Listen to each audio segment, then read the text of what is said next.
This is the B major chord. Hi, this is Tom Fontana from TheGuitarLesson.com, and today I'll be teaching you the B major.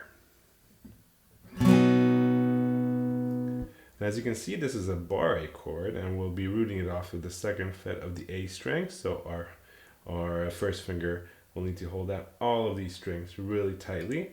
Our ring finger will be holding down strings D, G, and B at fret 4, and we'll be strumming these inner 4 strings right here. Now technically the second fret of the high E string will be part of the B major chord as well, but I never play that because this finger right here always, it just mutes the high E string. And some people actually play this B major by barring their finger and placing the rest of their fingers up against the 4th fret like that. But my finger is actually too big, so I can't hold that chord. Something will always be muted or be buzzing, but it doesn't really matter because the notes that you can hear in this version that I just taught you, that's already a full B major chord. And as always, when you're learning a chord, you'll want to pluck each individual string and make sure that none of the frets are buzzing, none of the strings are buzzing, and there are no muted notes, okay?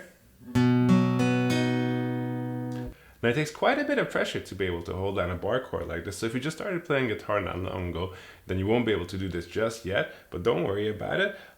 We have a lesson on how to hold down bar chords, so you might want to have a look at that. And you know, practice makes perfect. Practice it a lot and it'll come with time.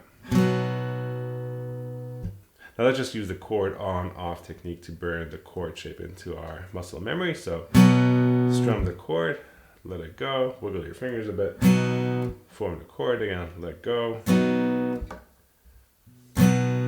So your goal here is to put your fingers back into that exact chord shape again, okay?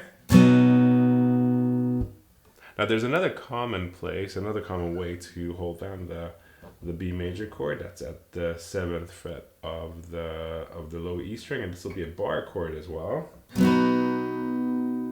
So you'll need to put your first finger across all the strings at the 7th fret. Your ring finger goes to the 9th fret on the A string. Pinky goes right below that onto the 9th fret of the D string. And your middle finger will go on to the 8th fret on the G string. So that's another voicing of the B major where you can get these higher notes ringing as well, okay? And that's how you play the B major chord.